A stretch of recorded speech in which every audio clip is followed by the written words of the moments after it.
Renuévame,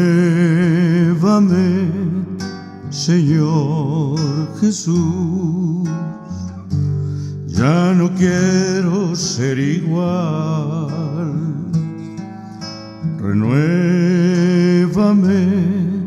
Señor Jesús, pon en mí tu corazón, porque todo lo que hay dentro de mí necesita ser cambiado, Señor,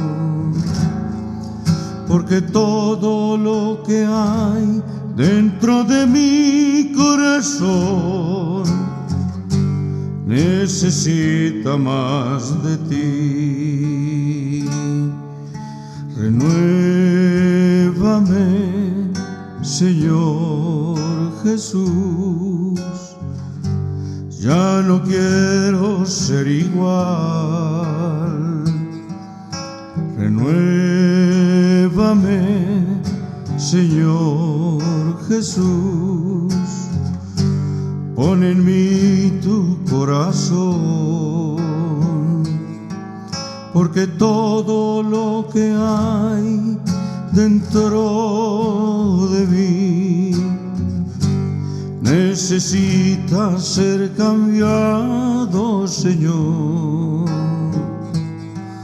porque todo lo que hay dentro de mi corazón necesita más de ti, necesita más de ti.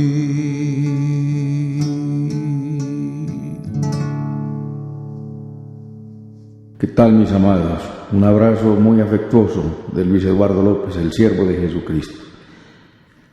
Volvemos a estos estudios del maravilloso libro del profeta Isaías, el evangelista del Antiguo Testamento. Isaías 63 corresponde la enseñanza de hoy y el título es El día de la venganza de Dios, el día de su ira. Isaías 63, el día de la venganza de Dios, el día de su ira. Estábamos viendo, y en este libro maravilloso que se habla del nacimiento, de la vida, de la obra, de la muerte y de la resurrección de nuestro Señor Jesucristo, todo esto tiene un punto muy especial y está en Isaías 53, que es el pago por tu pecado, el pago por mi pecado, el pago por los pecados de la humanidad. Y a lo suyo vino y los suyos no le recibieron, dice el Evangelio de San Juan, capítulo 1, versículo 10. Mas a todos los que recibieron les fue dado el poder, el derecho, la facultad de ser hechos hijos de Dios. Vino a su pueblo, pero su pueblo le rechazó, entonces la salvación vino para nosotros.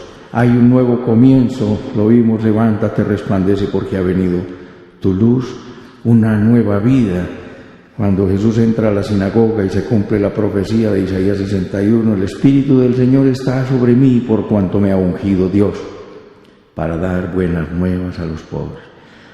Les recuerdo que en aquella lectura de esa profecía, Él dijo a predicar el año agradable del Señor, que era el cumplimiento de la salvación, y no leyó el día de la venganza del Dios nuestro. ¿Cuál es ese? Este que se acerca, y este del cual vamos a hablar hoy, el día de la venganza del Dios nuestro. Jesucristo derrotó el dolor, la enfermedad, la muerte, al que imperaba sobre la muerte, y a todos sus demonios en la cruz del Calvario, y los exhibió públicamente. Sí, esa fue la gran victoria de nuestro Señor Jesucristo. La muerte para el ser humano es la frustración de sus planes, pero la muerte de nuestro Señor Jesucristo fue su completa, total y definitiva victoria sobre Satanás. Entonces ya en este capítulo vemos, también estuvimos mirando las grandes delicias y las maravillas que tiene Dios para nosotros, que las vamos estar viendo vez tras vez, porque Él tiene delicias en todos sus capítulos. Qué libro tan extraordinariamente maravilloso. ¿Cómo no creer en Dios después de tanta belleza, de una muerte sustituta tan impresionante y una historia de amor tan insuperable? La historia de la humanidad está llegando ya a su fin y ha quedado claro que hay un patrón de comportamiento en el ser humano que consiste en que el ser humano hace su propia voluntad independientemente de Dios. Y estar separado de Dios implica estar contra Dios.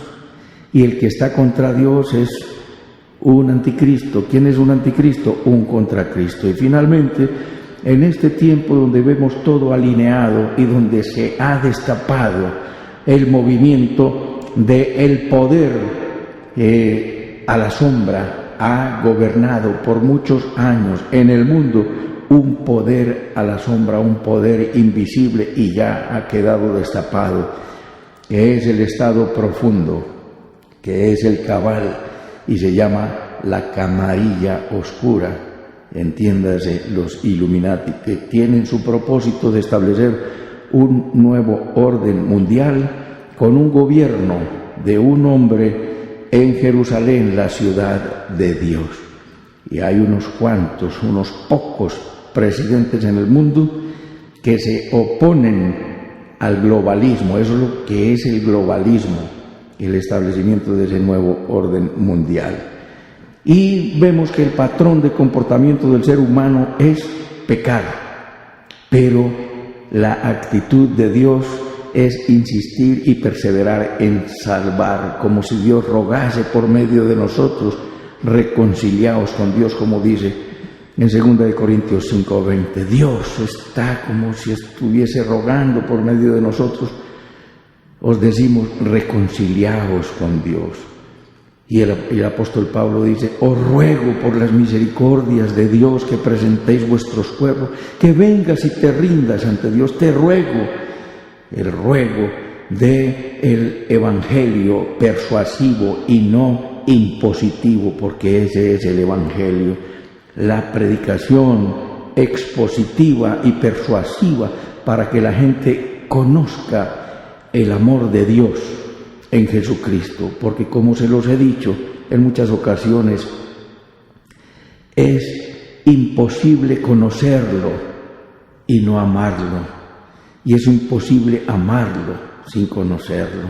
Si no lo conoces, mi amado, si aún no has tenido la experiencia espiritual de decirle: Jesús, te entrego mi vida, hazlo hoy y vas a empezar a tener una experiencia de cambio maravillosa en tu vida, que ni te darás cuenta, pero que será una experiencia inolvidable y crecerás en ella en una pasión asombrosa.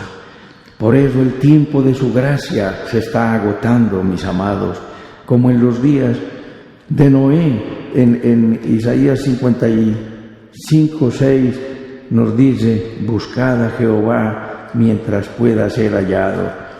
Hay que buscarle ahora que la gracia está disponible. En Mateo capítulo 24, versículo 37 nos dice: mas como en los días de Noé, así será la venida del hombre. Porque como en los días antes del diluvio estaban comiendo y bebiendo y dándose en casamiento, y hasta que llegó el día en que Noé entró en el arca, y no entendieron hasta que vino el diluvio y se los llevó a todos, así será también la venida del Hijo del Hombre. Entiéndelo. El problema en el ser humano es que no me digan a mí: es que yo creo en Dios. Pero lo peligroso y lo delicado es en cuál Dios es en el que crees. En un Dios inventado y de manufactura humana, o en el verdadero y genuino Dios que de una sola sangre hizo todo el linaje de los hombres, como en la prédica del apóstol San Pablo a los griegos en Atenas. El problema no es que creas en Dios, sino en cuál es el Dios en el que crees. Entonces vamos a mirar que hay un solo Dios que de una sola sangre hizo todo el linaje de los hombres. Esa sangre es la sangre de Adán. Ahí vino todo el linaje de los hombres y la línea mesiánica, Caín y Abel. Pero Caín mató a Abel, entonces, porque Satanás pensó que frustraba y dañaba los planes de Dios. Y siempre ha querido apoderarse de la tierra, pero Dios le levantó otro hijo a Adán y Eva y se llamó Set, y por ahí vino la línea mesiánica, por Enoc, por Noé, por Abraham, Isaac, por Jacob, por todos los profetas, y vino la línea mesiánica por David, hasta que vino nuestro Señor Jesucristo, del linaje de David. Vamos a mirar en Isaías 63 el regreso de nuestro Dios. ¿Quién es este que viene de Edom, de Borsa, con vestidos rojos? Este hermoso en su vestido, que marcha en la grandeza de su poder. Yo, el que hablo en justicia grande para salvar, responde el Señor. ¿Por qué es rojo tu vestido y tus ropas como del que ha pisado el lagar? Responde él y dice: he pisado yo solo el lagar, y de los pueblos nadie había conmigo. Los pisé con mi ira y los hollé con mi furor, y su sangre salpicó mis vestidos y manché todas mis ropas. Porque el día de la venganza está en mi corazón, y el año de mis redimidos ha llegado. Miré y no había quien ayudara, y me maravillé que no hubiera quien sustentase, y me salvó mi brazo, y me sostuvo mi ira, y con mi ira hollé los pueblos, y los embriagué en mi furor, y derramé en tierra su sangre. Esa es la venida de nuestro Señor Jesucristo, que está en Apocalipsis también 14. Esto se cumplirá en la venida de nuestro Señor y Salvador Jesucristo. Él viene, cuando venga a la tierra en su segunda venida, primero va a pisar el lagar de la ira de Dios. Y nos dice Isaías, Apocalipsis 14:14, y miré aquí una nube blanca, y sobre la nube uno sentado semejante al Hijo del Hombre, que tenía en la cabeza una corona de oro y en la mano una hoz aguda. Y salió otro ángel, y después finalmente en el versículo 19 dice: y el ángel arrojó su hoz en la tierra y vendimió la viña de la tierra y echó las uvas en el gran lagar de la ira de Dios, y fue pisado el lagar fuera de la ciudad, y del lagar salió sangre hasta los frenos de los caballos por 1600 estadios, entiéndase, por más de 300 kilómetros. Viene nuestro Señor Jesucristo y va, aquí nos lo dice, que primero va a Edom y a Borsa, y el Señor viene, esto como representativo de las naciones que rechazaron a nuestro Señor Jesucristo. Como lo dice en Mateo 24:40, uno será tomado y el otro dejado. Algunos que ya conocen las Sagradas Escrituras dicen: este es el rapto. No es el rapto, porque el rapto de la iglesia ocurrió 7 años antes de Dios derramar su ira. Saca a sus embajadores 7 años antes, la saca, porque Dios nos libra del día de la ira. Romanos 5:9, Primera de Tesalonicenses 1:10, Primera de Tesalonicenses 5:9 nos dice que Dios no nos ha puesto para ira. No somos hijos de ira, sino que somos hijos de misericordia, para alcanzar misericordia. Es llamado en justicia y regresa en justicia a traer justicia. Entiéndeme todo esto. Es llamado en justicia, como nos está diciendo Isaías 42:6. Ya te llamé en justicia, y el Señor no descansará hasta que sea establecida la justicia en la tierra. 42:6. Yo, Jehová, te he llamado en justicia y te sostendré por la mano, te guardaré y te pondré por pacto al pueblo y por luz a las naciones. Dios hizo sus pactos con el pueblo de Israel y vino como luz a las naciones. Quería que el pueblo de Israel conquistara el mundo con la predicación, pero no lo hizo.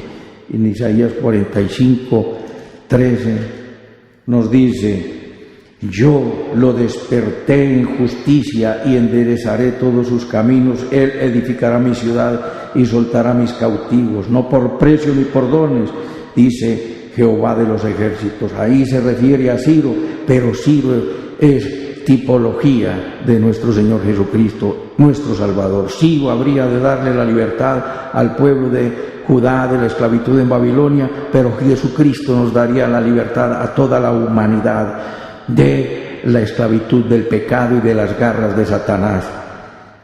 No hay alianza entre la justicia y la injusticia, no pueden habitar juntos.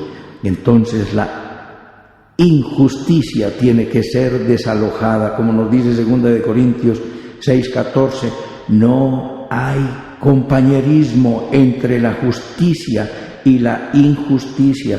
Por eso ese pacto de paz que se celebró en Colombia en el 2016, no obstante que la Corte Constitucional había dicho que si no se aprobaban los acuerdos por el pueblo, el resultado inexorable era la imposibilidad de implementar los acuerdos, pero es la injusticia la que se aprobó allí, y como lo dice en Isaías 28:14, un pacto con la muerte. Y desharé, versículo 28:14, y voy a deshacer ese pacto de la muerte con agua, y fue con agua donde no salieron los votantes de la costa caribe, y el país le dijo que no. No puede haber justicia si no hay paz. Busca en Isaías 32:15 al 17, hasta que de lo alto venga el Espíritu Santo y el desierto sea transformado en campo fértil y el campo fértil en bosque. Y en el desierto habrá juicio y en el campo fértil la justicia. Donde no está el Espíritu Santo habrá juicio de condenación, pero donde viene el Espíritu Santo el juicio es de salvación. ¿Y cuál es el resultado de tener el campo fértil por el Espíritu Santo? El resultado será la justicia y el trabajo de la justicia, la paz. Léelo, por favor. No puede haber, porque Dios tiene que castigar el pecado. Dios tiene que castigar el pecado y lo castigó en su Hijo. ¿Quién es este que viene hermoso en su vestido?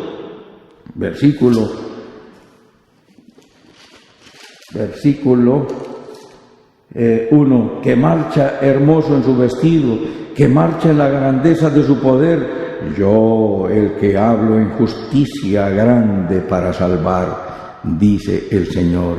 La grandeza viene en justicia y viene para salvar. El Señor Jesucristo vino a salvar, y nuestra predicación tiene que ser, y nuestra enseñanza, que el Señor Jesucristo está salvando, porque estamos en el tiempo de la gracia de nuestro Dios. Porque de tal manera envió Dios a su Hijo al mundo, amó Dios al mundo, que envió a su Hijo unigénito, para que todo aquel que en él cree no se pierda, mas tenga vida eterna. Es un mensaje de salvación, el ABC de la salvación y del Evangelio que está en Juan 3:16. Pero se olvidan unos maestros y predicadores del Evangelio que predican condenación, que el versículo 17 dice: porque no envió Dios a su Hijo al mundo a condenar el mundo, sino a que el mundo sea salvo por él. Dios ahora está salvando. Y él viene, versículo 3, he pisado yo solo el lagar, no había nadie conmigo. No entiendo cómo algunos dicen que estarán listos para la batalla de Armagedón, para pelear contra Satanás. No han leído este versículo, porque él dice: yo estaba solo y pisé yo solo el lagar. Jesucristo, la batalla de Armagedón será la batalla de Jesucristo. Nosotros estaremos atrás de él, pero la batalla es solamente de Jesús, y de su espada, de su boca salió una espada para derrotar a las tinieblas. Edom significa rojo, que Esaú vendió, Edom son los descendientes de Esaú, que vendió la primogenitura por un plato rojo de lentejas. Y Borsa, que significa, es una ciudad de Edom, significa recolección de uvas. Él viene, nuestro Señor viene al valle de la decisión, al lagar de las uvas, de la maldad que está lleno, nos dice en el libro de Joel.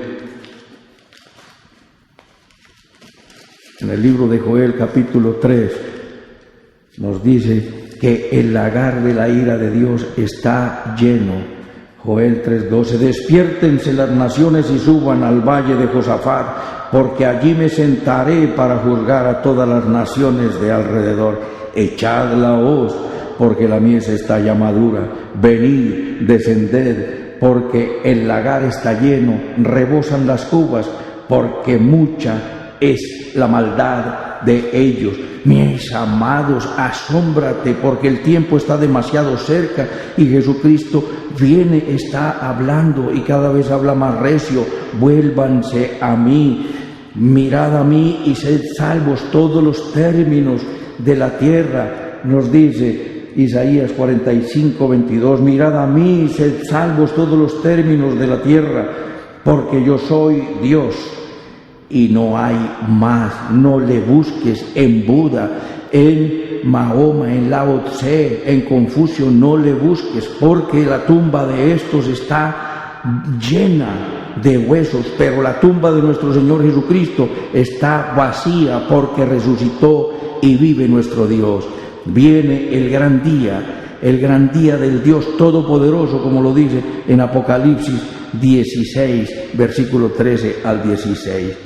Es el día, lo llaman el día de la batalla de Armagedón, pero es el día de la batalla, el gran día de la batalla del Dios Todopoderoso, que será realmente allí en un lugar llamado Armagedón.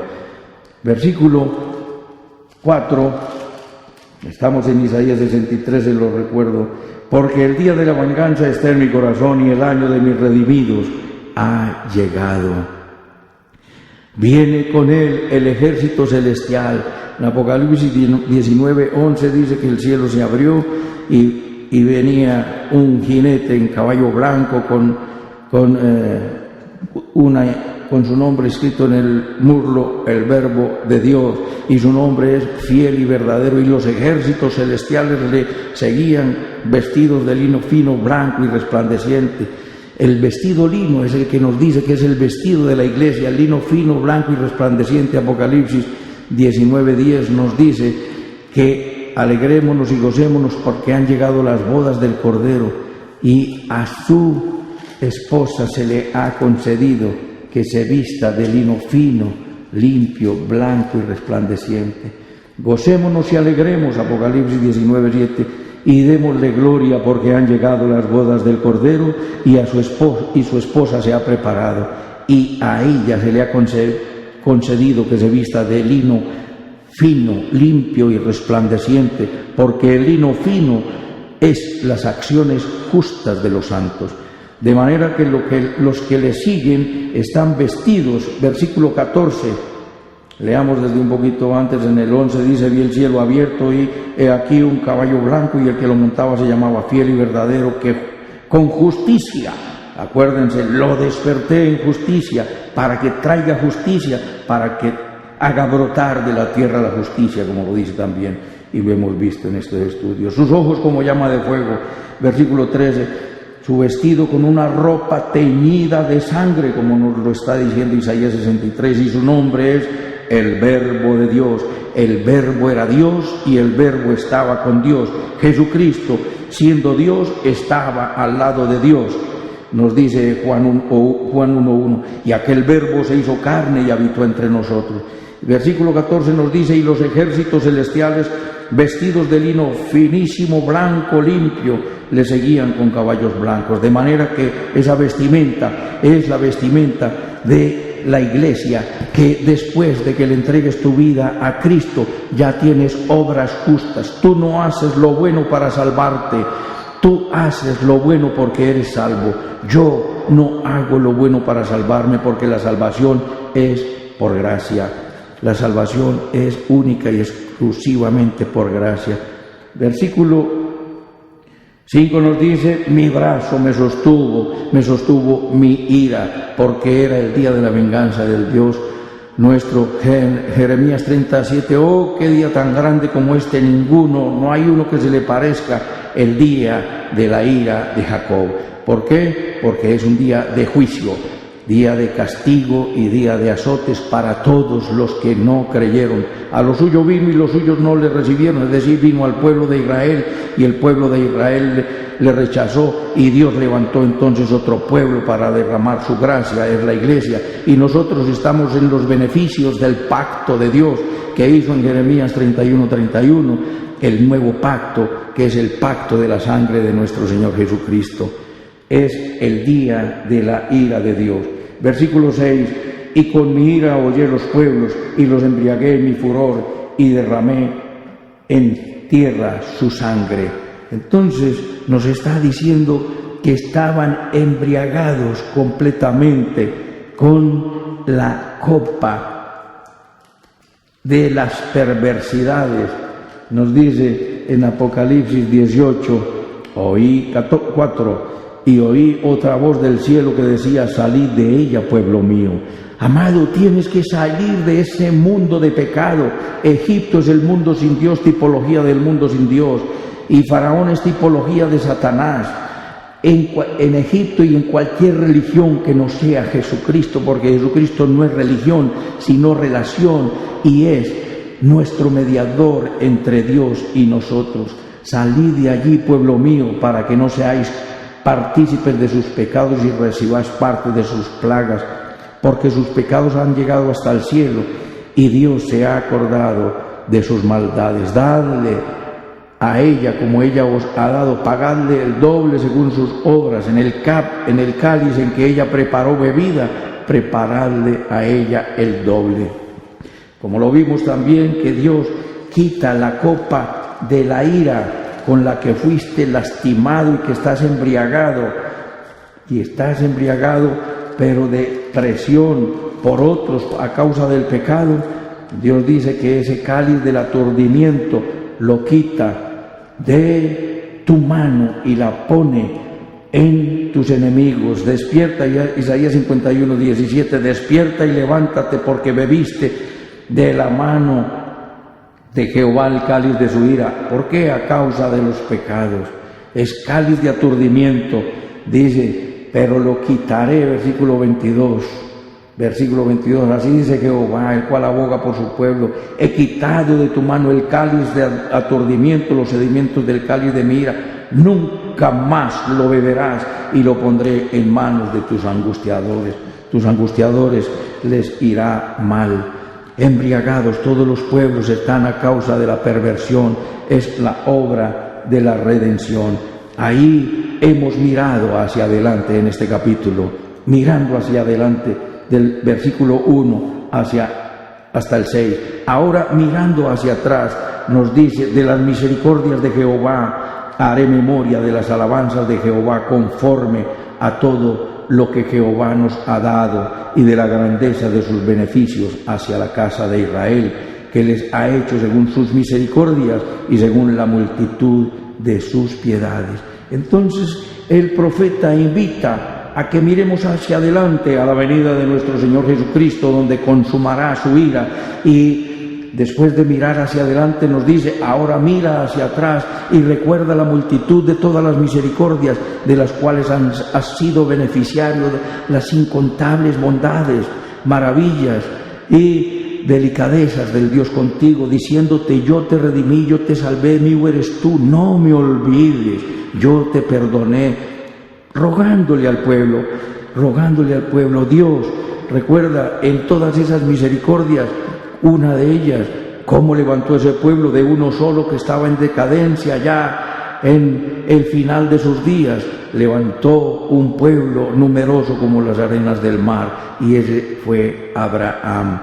Fueron librados de la poderosa mano con la poderosa mano de Dios de la esclavitud en Egipto con 10 plagas.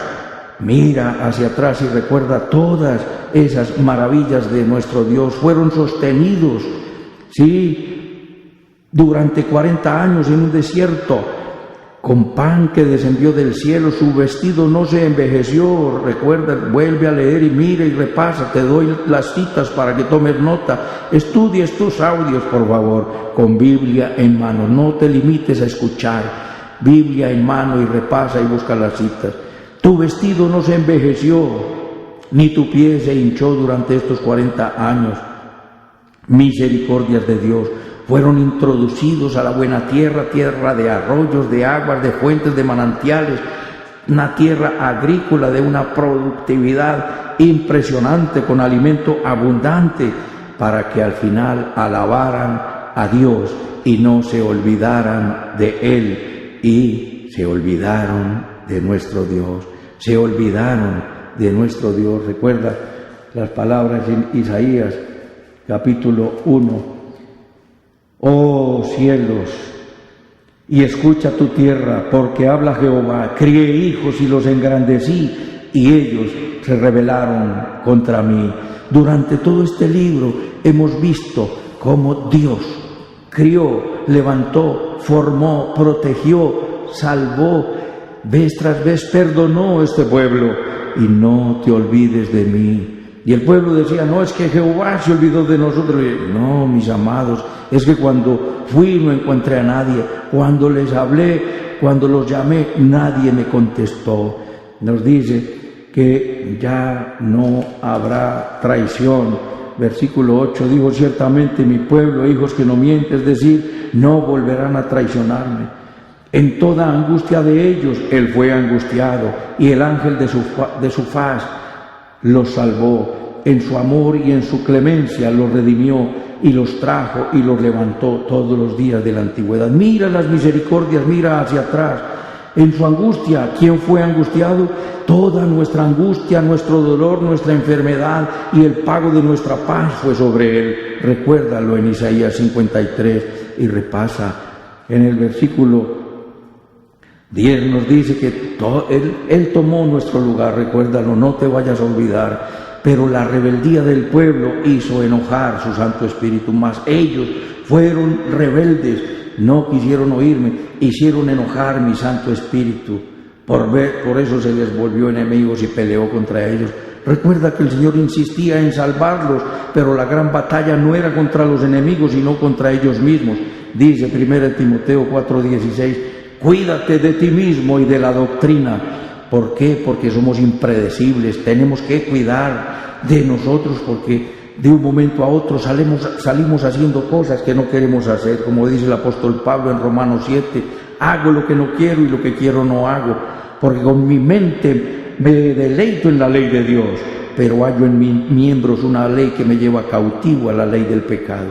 Queremos ser muy discretos y muy prudentes y de un momento se nos vuela el chisme, se nos vuela la murmuración y nos vuela el mal comentario indelicado contra alguien, y eso no es. Hacedlo todo sin murmuración, nos enseña el libro de Filipenses. Por la diestra de nuestro Dios el poder, recuerda, fueron liberados de esa esclavitud. Sí, los pastoreó en medio de un ambiente hostil para hacerse un nombre. Todo esto debe enseñarnos, mis amados, a confiar en el único y sabio Dios. En donde te están diciendo que el creador del universo es nuestro Señor Jesucristo y te dice cómo fue creado. Esto no es producto de una explosión de absolutamente nada, porque si explota una montaña no sale un edificio, si explota una tipografía no sale una biblioteca, de una explosión no sale este orden majestuoso, que los astros no se chocan y que el día sigue a la noche inexorablemente y la noche al día y las estaciones una a otra. Hay un orden y detrás de esta creación hay un creador que es inteligente, afectivo, personal, amoroso, que te amó tanto que vino a morir en tu lugar, porque Dios dijo, el pecador tiene que morir. Si hay otro tipo de salvación, mis amados, no aceptes esa forma de salvación, porque el pecado tiene que ser castigado. Tú no puedes decir, Señor, perdóname, y si no hay un sustituto, entonces no hay nada. Pero nosotros tenemos ese sustituto que murió por nosotros. Señor, acepto el pago que nuestro Señor Jesucristo hizo en la cruz del Calvario por mi vida, y te aplica, Dios, esa justicia que ha sido impartida, es decir, que salió del cielo. Dice que no descansaré hasta que sea establecida la justicia en la tierra. Y vino el justo, el que no cometió pecado, y vivió de una manera justa, íntegra, virtuosa, y murió sin haber cometido pecado. El inocente murió en tu lugar. Y esa justicia impartida de Dios es imputada a ti, es decir, aplicada a tu vida cuando dices, sí, Señor, acepto. Ahora, en tercer lugar, y ya para terminar, vamos a mirar a cómo en este capítulo ya nos pone a mirar hacia arriba. Hemos visto mirando hacia adelante con el regreso de nuestro Señor Jesucristo a consumar el día de la venganza del Dios nuestro, con los vestidos manchados de sangre, vestidos rojos, con la ira de su brazo, y se sostuvo en su ira, porque vino a castigar a la maldad, porque vino a consumar el día de la venganza, porque el año de mis redimidos ha llegado. Nos pone el profeta a mirar hacia atrás, a recordar la cantidad de misericordias, y hemos solo mencionado 2 o 3, pero mira en tu vida la cantidad de misericordias que Dios ha tenido para contigo. A mí me ha salvado, me salvó de irme borracho manejando el carro al río San Juan, en mis locuras, me salvó. Tiempo faltaría para contar todas las experiencias y testimonios que en mi tiempo de locura el Señor me salvó. Y me salvó. Ahora, con amor y pasión, dedico mi vida a servirle y a predicar el Evangelio. Con mi corazón tembloroso y lágrimas en mis ojos, te lo digo, mi amado, doy la gloria a Dios, porque me rescató de una vana manera de vivir. Ahora el profeta dice, miremos hacia arriba, versículo 15, mira desde el cielo y contempla desde tu santa y gloriosa morada. ¿Dónde está tu celo y tu poder y la conmoción de tus entrañas y tus piedades para conmigo? ¿Se han estrechado?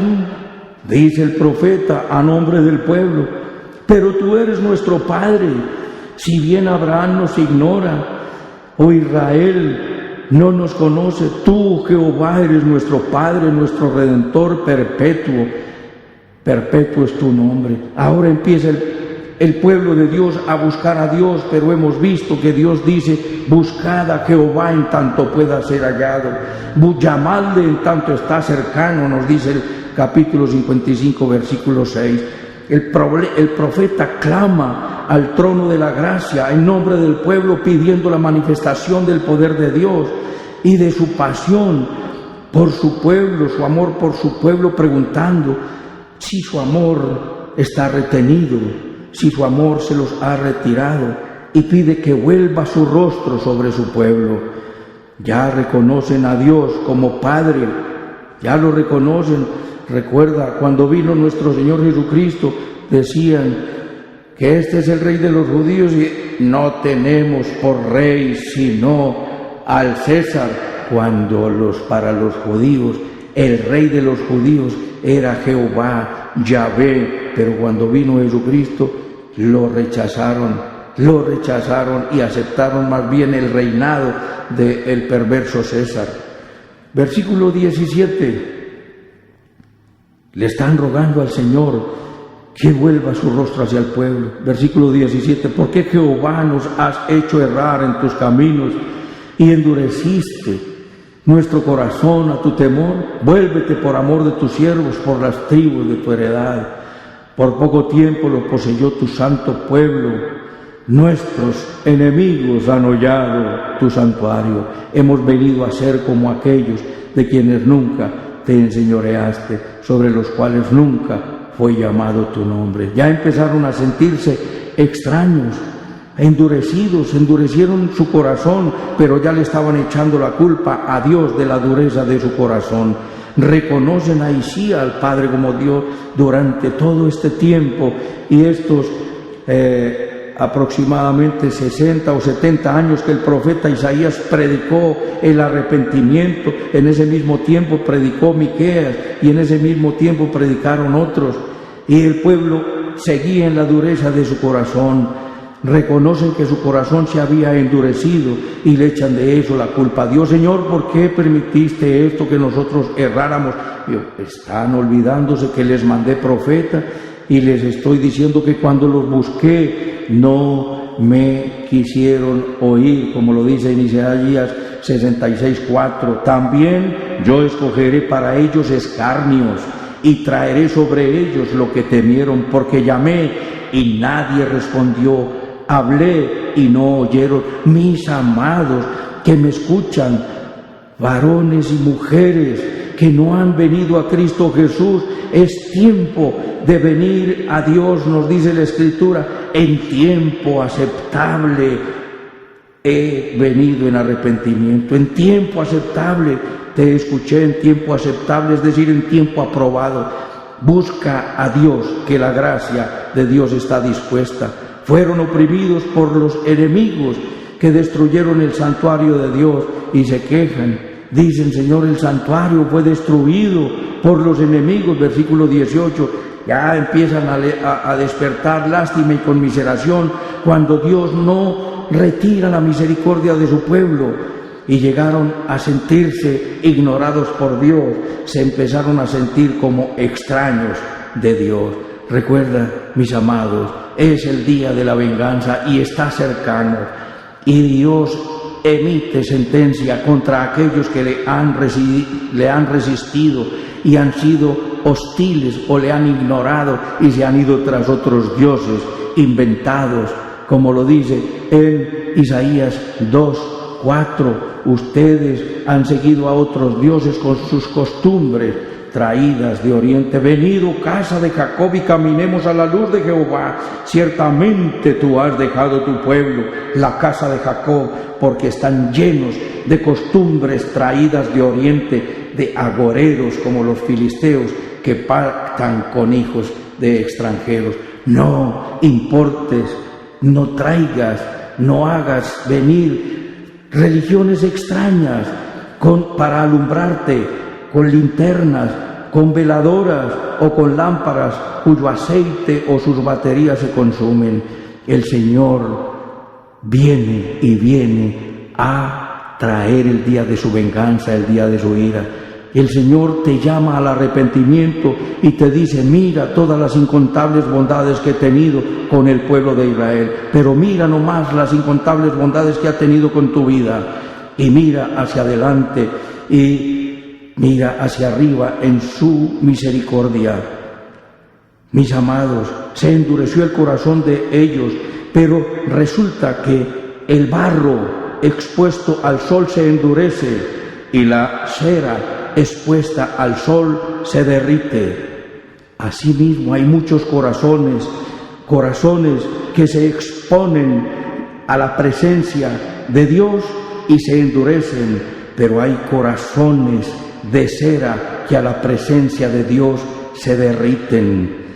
Yo te ruego que pongas tu corazón de cera y se derrita a este llamado que Dios te hace hoy, y ven a los hermosos brazos de nuestro Señor Jesucristo, para que la sustituta muerte expiatoria para pagar la deuda que había en la humanidad pecadora sea aplicada a ti como ha sido aplicada a mí, porque yo ya le dije hace más de 30 años, Jesús, tú eres mi Dios, y todos los días mi corazón se derrite a la presencia de Dios.